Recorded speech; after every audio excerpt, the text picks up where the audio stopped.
statement obviously is a very important statement because that's the closing CD. That's the stuff that's going to make it or break it when you're trying to do a short sale. Now, these are questions obviously that you're going to need to ask the seller when you're building out your packet and information that you're going to want. How'd you hear about me? Because obviously you're going to want to talk to them and say, hey, thanks so much for the referral. I appreciate it. Which means also who referred you, their name, cell number, home number, work number, email address, the borrower's mailing address. Their borrower mailing address might not be the same as the distressed address of the property. Is that a big deal? Absolutely. Because if your home address and your mailing address is different, the bank might question that. County, property type, what are you looking to do? Are you looking to save it, sell it, or you're not sure?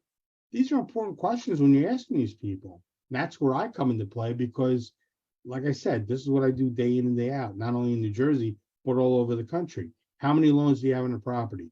Do you know how many times I ask people how many loans you have on the property? And they tell me I have one and they have 4 or they have 3. Oh, yeah, forgot about that. Or, oh, yeah, forgot about that. So we get a lot of those. So it is what it is. Names of the mortgage companies. Have you filed bankruptcy? What chapter did you file? I love when people say to me, I filed bankruptcy. Cool. Was it discharged or dismissed? What does that mean? Didn't you go through a bankruptcy attorney? Yeah. He didn't explain that to you? No. I said, do we even know if, in fact, your property's been discharged from having mortgage bankruptcy protection? What is that? Like that scares the shit out of me because these are things that bankruptcy attorneys should be looking into, and they have a system that they use to do this called PACER. So, how many judgments against you? You know how many bankruptcy attorneys don't when they do? This cracks me up. Okay, yeah, we'll roll everything into the bankruptcy. Don't worry about it. And it's like they don't know what your game plan is. What's your end game? Oh, it's selling the house. Oh, I didn't know that. If I knew that, I would have stripped the liens off the property. Well, now we got a problem because I got $78,000 and the liens on the house. What are we going to do? Right? So hopefully people are watching this and light bulbs are going off. Is there a sheriff's sale date? Was there ever a sheriff's sale date? Do you know if there's a sheriff's sale date coming? Right? Is the house occupied? Is that important? Yeah, it is important. Because they might have deemed that you abandoned the property because you don't live in it. Guys, you got to think before you make these phone calls to the bank, right? Does someone live in your house? If somebody comes knocking on your door and they say, hey, I'm looking for Mr. Jones, and the person says, oh, Mr. Smith, who are you? I'm the tenant. Guess what? They're going back to the bank. Guess what? You might not qualify for a short sale. Mm-hmm. Scary. So obviously working with people and key things you want to talk about with people that are in distress. You want to work with people that are motivated, obviously. Don't be afraid to check the temperature, having a conversation with someone and you think they may or may not like you. Obviously, that is important. But maybe what's more important is what is it that you're offering them as a service, okay? This isn't a beauty contest. You're not going in there with your, I don't know, Fabergé makeup or whatever outfit you wear. You sure as hell don't want to roll up in a Range Rover because these people are losing their houses.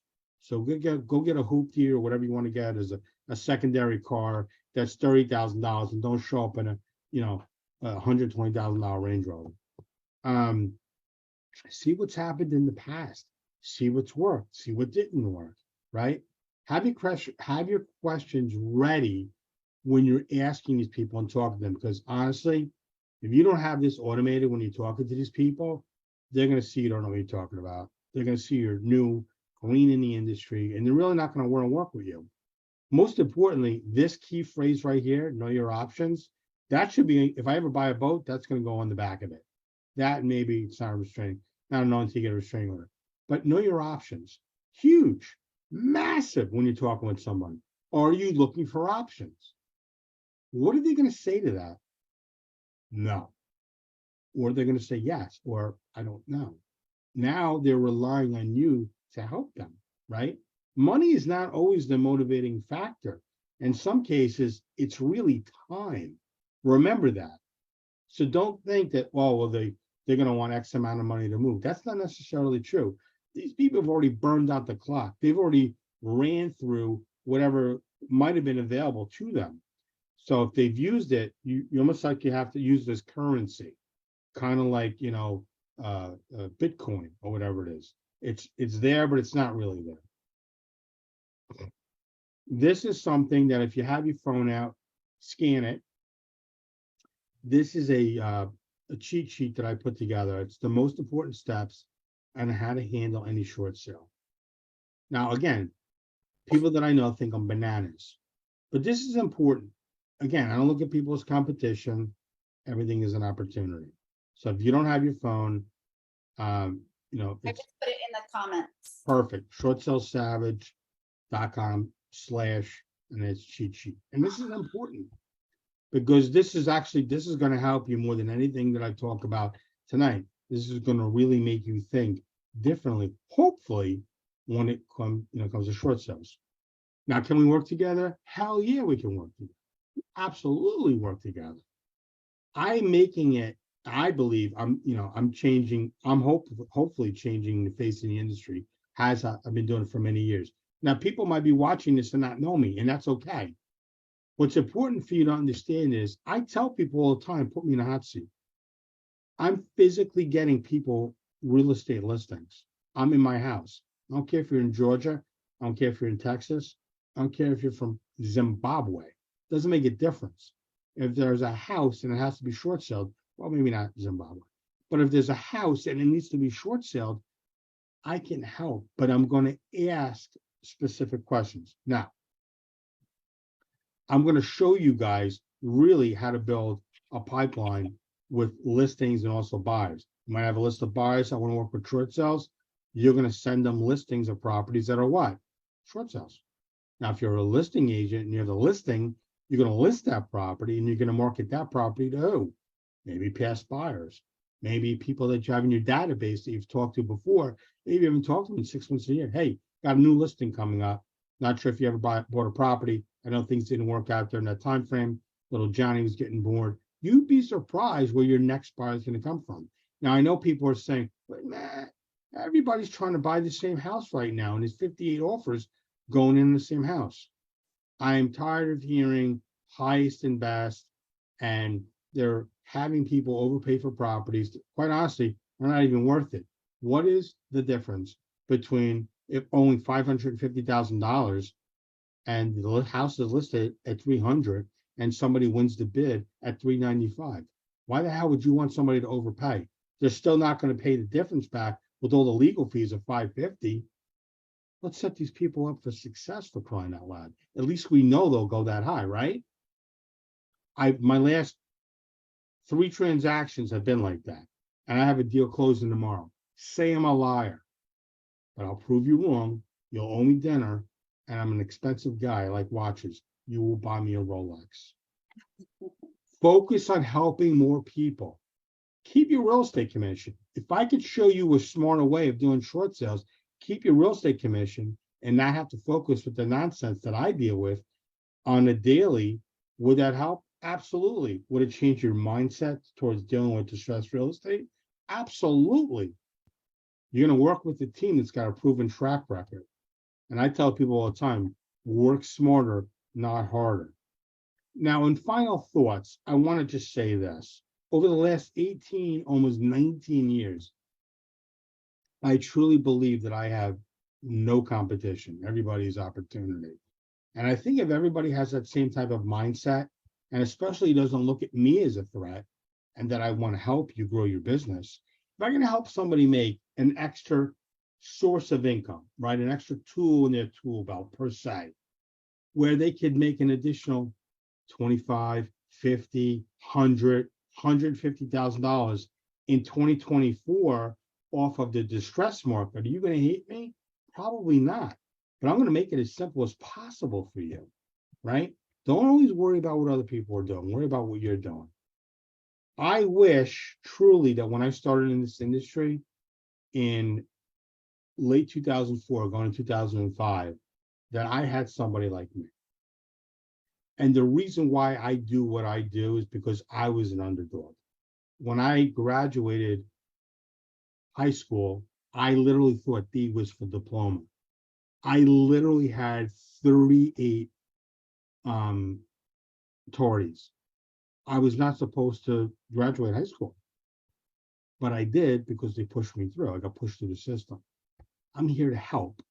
So if you're a struggling real estate agent or investor or title company looking to get leads or attorney or mortgage person or hard money, I'm here to help. This group that I have, which is Short Sales 101, which is on Facebook, is where I do my live videos. I do my live education. 6 months ago, I switched everything off my private page and I just do everything in my private group. And I do this because I want people to understand short sales are really not that difficult. You want to say I cracked the code? I cracked the code. You want to say I'm crazy as a bed bug? Probably, I probably am. And that's okay too. But you're not going to know unless you want to get that education. I'm done with my presentation. I appreciate you having me come on, and if there's any questions or whatever, let me know.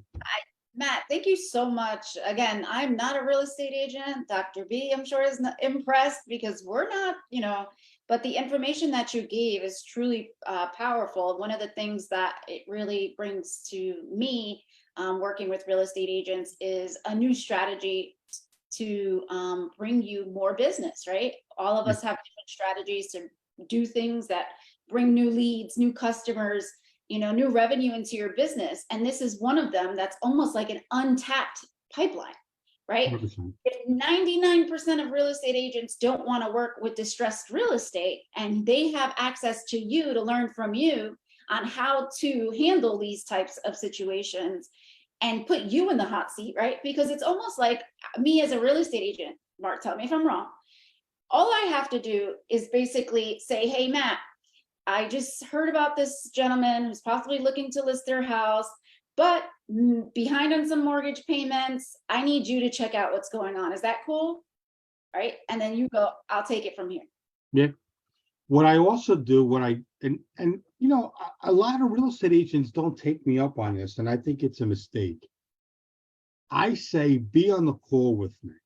If the homeowner or homeowners are okay with it, I want you to listen to what I say, because going forward, you might pick up a thing or two and say, hey, look, I want to get Matt Merenoff on this call with me. He's my go-to guy. He's one of my partners when I deal with, or I hear somebody's in trouble with their property in a distressed situation. You're probably going to you're looking for options, right, Mr. Homeowner? Yeah, cool. Let me see if Matt's available now, or let me find out when Matt's available. Like, I have people that have me on call. Matt, I'm going door knocking tonight. Just want to give you a heads up. So don't drink too much tonight. I don't drink. But just to let you know, so if I get somebody and they want to find out their options, can I text you, find out if you're available? Absolutely. Now, people say to me, why do you do it? I do it because I genuinely want to help. If I could show people the right way every single time to outperform the other agents that want nothing to do with it, it's really a win-win situation. How do I get paid? I get paid by the buyer. The buyer pays me for the services. You keep your real estate commission. And as long as you understand that and the other agent understands that, or if there's a dual agent and you understand that, guess what?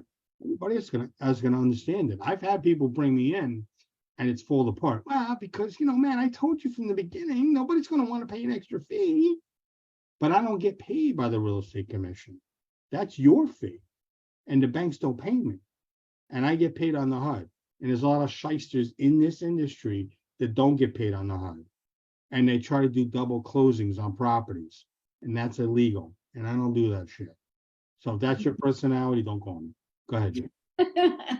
That's awesome. So I also heard before, and I don't know if this is true, that as a real estate agent, when you work with short sales, there's a higher probability that you are the listing agent and also bring the buyer. So are you